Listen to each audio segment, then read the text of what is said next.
I'm Michael. We're back again. Hello, Victoria. We certainly are. And again, we still have Sugar here, who is providing ambience by napping during today's recording. She's really good at that. A professional, I understand. She listens constantly and she believes everything I say. So you assume. Well, the people I work with don't always agree, so it's nice to have a dog at least that doesn't talk back. Well, that's always good in any type of relationship. Exactly. So what are we discussing this week? Well, we're back to connection or addiction, and we are going to talk about the addict voice. And I always say addicts lie, manipulate, and steal. They'll do anything. And that includes the voice inside of us that is constantly chiming in and saying why we should use our addiction one more time. I'm sure anyone that struggles with an addiction has heard those words in their head. Well, definitely not in our household, and definitely not concerning dark chocolate. Or the spelling bee in the New York Times. Oh, we weren't My gonna current go addiction. Yeah, well, we don't want to expose your little peculiarities too much today. So where would you like to start this journey? Well, I just think we're going to talk about that voice in our head that just primes us for getting out of bed, thinking about it all day, and going home and binge drinking or playing video games from morning till noon while your kids don't get enough to eat, or even the less pernicious ones maybe of spending more than you should, or in my case, I recovered from a pretty severe eating disorder. I smoked a pack a day and I binge drank. So I had a very strong addict voice in my head, and I had to learn to discern the difference between the addict and my true self. So sometimes I do think that there's a secondary voice inside the addict that does allow them to be functional. I'm not going to defend the addict's voice, but I do know that it's like, if I get up out of bed, if I make it to the shower, if I get to the office, I'm going to reward myself with something after work. And maybe sometimes people choose the wrong rewards. They're paying into their addiction, and the whole reason for this dialogue is because they overindulged the night before. Right. But I did want to point out that sometimes that voice is often helpful in keeping us going. Yeah, I don't think it's necessarily always bad to, have a treat at the end of the day. I think sometimes, we talk about eat your peas and you get dessert to our kids. I'm not talking about that kind of thing. And, some addictions are more socially acceptable than others. So, if you're one of those people that comes home and splits a bottle of wine with your partner every single night, I think it's easy to say, what's the big deal? But, the truth at this point is that whoever it is that makes these recommendations says 5 drinks a week for women, 7 for men. And that does not include a bottle of wine every single night. Well, that would definitely exceed that magic 7 number for certain. Exactly. Unless we wanted to go into semantics. Well, it was a small no, bottle. Yeah, but no big deal. Everyone drinks. Yeah. This is socially acceptable. Wine is good for you. That's all addict voice stuff. Well, there are some societies to where it is just commonplace. But here in America, when we look at the standards of sobriety, especially if we're pulled over by, one of the county's finest, to say I only had half a bottle of wine is not going to get you far. Probably going to not get you very far. And just because a country thinks it's socially acceptable to drink a lot does not mean they're a healthy country. As I studied couples counseling, I was told, don't bother going to Russia because when over 40% of the population are probably functional alcoholics, you don't get very far with, helping those people recover in their relationships. Okay. Well, since we don't have that on our immediate itinerary, Yeah. Focusing here on our efforts in North America, and that addict's voice. Where would you like to start with that? Well, I just wanted to start at the beginning, which is, can you identify that addict's voice?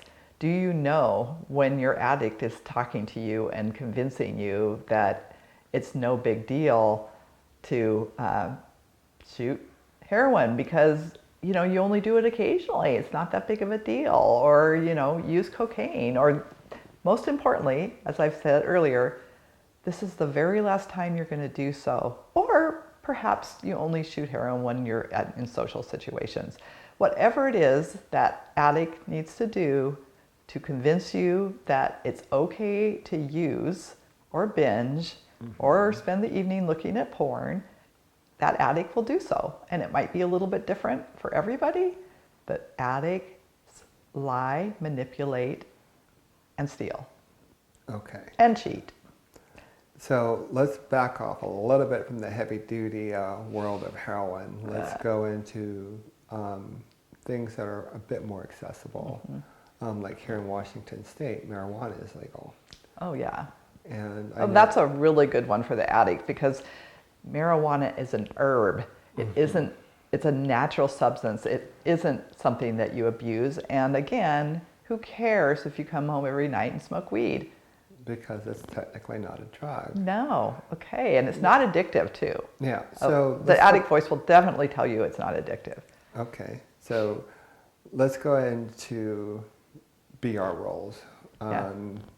You get to be the addict, and I get to be the voice.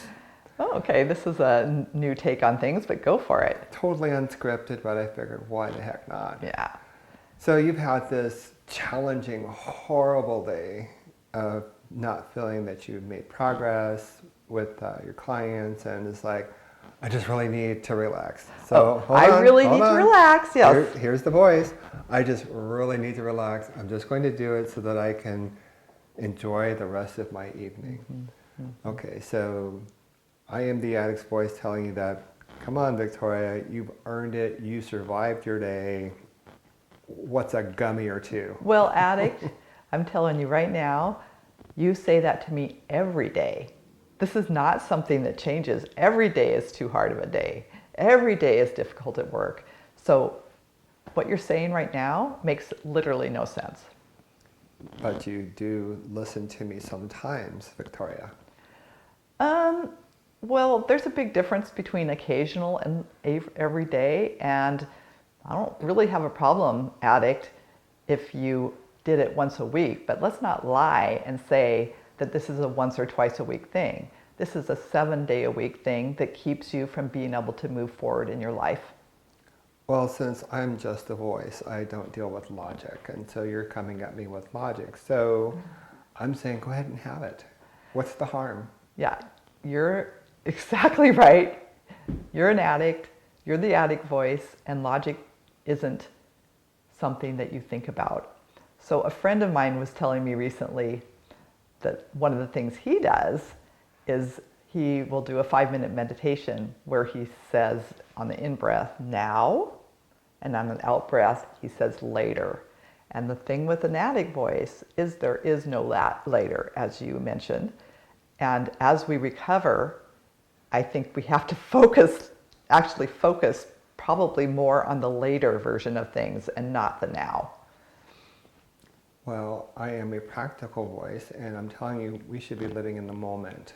And in this moment, you want some relief from your day. Well, yes, and that certainly is the advice of many Addict voices. Meditation, stay in the moment, stay in the now. That is sort of the vibe out there if you want to look at self-help. Not for addicts. They need to be, as they always say in AA, play it forward. Now, later. What's this going to look like? Tomorrow, a week from now, a year from now, 5 years from now, if you soak weed every single night when you come home from work. And P.S., I have to add, the lie that weed is not addictive, I can tell you, I can verify from working with my clients that it is very addictive. So don't lie about it. Well, I am the addict's voice, and as you pointed out, addicts lie, so why wouldn't their voice lie? Yeah. So I'm just going to start to listen to your voice and go, oh, that's my addict. He doesn't get to run the show anymore. He's going to have to stay off the side, and he can rumble along all he wants, but I'm not going to believe him. And P.S., when I stop believing you, you're going to get louder and louder and louder. It's like a child that every time they cried, they got a candy bar. You've had that experience, and it takes a while for the addict to realize he is not getting the candy bar, i.e. weed. So at that point, we're giving some credit to the addict for recognizing that they do have an addiction and that they have developed an ability to ignore that voice. Yep. So I think what we're getting at is, how do we get to a point to where, yes, we can hear that noise in the background, get it, smoke it, chew it, whatever, drink it. At what point, how do we get to the point as an addict to where it's like, I hear you, but you're not saying what's best for me? I think just what you've said. You speak back. You don't let it run the show. You say, you realize, I have said this to myself literally thousands of times. I am not going to be a doofus anymore and believe it. I'm going to admit that I'm an addict and that I need support and that I cannot go on this way.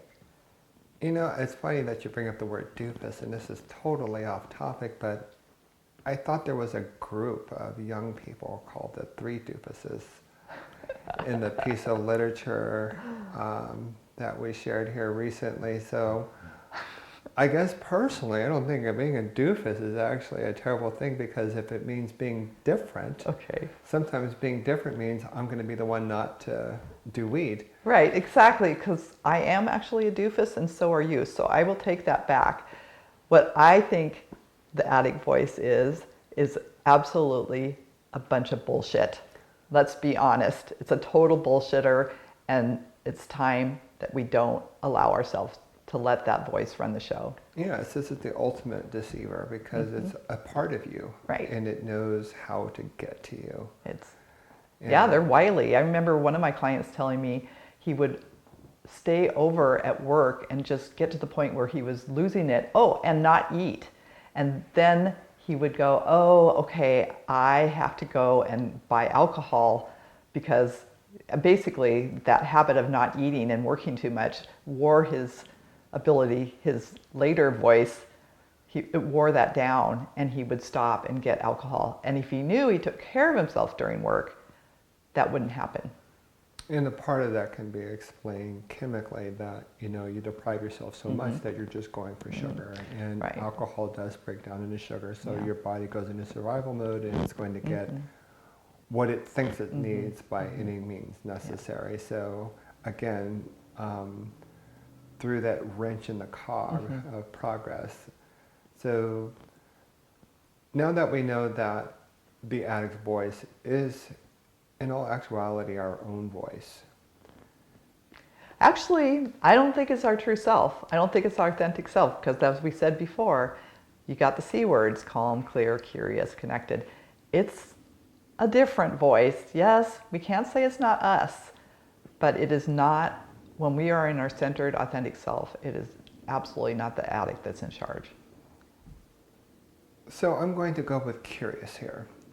So I'm curious as to why the main bad guy in this little story, even though you were saying it is us, but it's not our authentic self, who do we trust? I mean, because it was, we got ourselves into the situation, using whatever voices or mechanisms that we have. So it's not our authentic self, but it's a part of us. So you get to this point to where, who do you believe? Which voice in your head? Because I know I have multiple, not personalities, but I've got different voices. The one that drives me to go do something healthy, the one that, makes me take notice of my surroundings and the people in my lives, but there's also that other voice that's destructive, and it's like, you're going to go ride anyway, why not have that apple fritter? Why not have an extra handful of chocolate covered almonds? Why not have, an extra squirt of honey on your waffle? Because, so you're making these, so you've got all these different voices. How do we know which voice to listen to? Okay, this is actually a bigger topic than I think we can address right now, because we're really focusing on the addict voice, who is not the bad guy, by the way. Usually when we have addiction, we are doing it because there was some pain that was more than we could tolerate in our life. Okay, so based on what you said, so say for instance, there was an incident that created the voice. So for me, my incident might have been pain from being smacked or hit. Mm-hmm. That allowed that voice to come into existence. And so, but that voice has been there for me for years. Right. I'm 55 years old now. That voice has been around since I was 5 or 6 years old. And it's matured with me. Yeah. And it's learned with me, and has learned me better than me, because it turns me inside out sometimes. I'm still trying to understand, and hopefully I'm asking questions that other people are asking. How do we know which voice to listen to? Well, I think I'm going to repeat myself here. You don't want to listen to the addict, even though we have to have compassion for the addict. He's going to tell you things to make you use. You're going to have, I've developed my own ways of coping. One of the things I suggest is know your addict. Write down everything that addict says to you. So as soon as you hear, this is the last time, you can go, bingo, oh, I know who's talking now. Mm-hmm. And then you have to use whatever tools you have, which we've talked about quite a bit, how to get those tools to recover from addiction, mm-hmm. in order to get through that moment of really wanting and craving an escape. Mm-hmm. But as soon as you write it down, figure out what your addict says to you that gets mm-hmm. you using the apple fritter game again and again and again. And then when you hear those words, say to yourself, okay, that's the addict. I'm the listener. I'm the one that's curious. I'm the one that's trying to understand. I'm the one that's compassionate. That's who we are. Mm-hmm. So I'm creative. I could go on and on with those C words again. So again, mm-hmm. you finally answered me. So how we know is getting to know our addict, distinguishing the addict from our true self. Exactly. And so now that we've got an MO on our perp, we need to figure out ways to get that perp to do the perp walk and get the hell on with himself and get away from us. And so... Go ahead. And might I suggest, listen to our YouTube station, because we've given lots of suggestions. Yes. And so I think, even though from an academic point of view, I can identify, or even go to like a sketch artist and have them draw out right. a picture. There's another example. Draw a picture of your addict. Yeah, I can draw a picture, have a picture of him, what he was last seen wearing, which car he was in, so on and so forth. But somehow that addict sometimes shows up as a friend, shows up as comfort. Yeah. It was like, for example, it was like, you see what happened when you didn't listen to me last time? You just sat around and cried all day. But had you listened to me, you wouldn't have felt a thing. Mm. So yeah, wily bastard, isn't he? He is. He is. Anyway, I think that wraps it up, our conversation about the addict voice. Again, that's basically what we've been addressing through all of our videos, and we are going to continue to address. But the starting point is to know you're in your addict, write down what the words are, draw a picture, whatever you have to do to know who's actually talking in your head. Well, I'm glad we got to use an unscripted session to get to the heart of that voice. I will admit, a little bit that it was kind of fun getting to be the villain. Not all, like you said, not all of our voices are bad, but none of them are actually bad. It's just who do you want to let run the show? Yeah. So I appreciate the exchange today. And for those of you wondering, no, we have not had this conversation off camera. I like to go into some of these sessions so that I learn as much as you do while you're watching us. So again, thank you, Victoria. And thank you, Michael. And if you enjoyed this video, please subscribe and push like. Thanks so much. Till next time.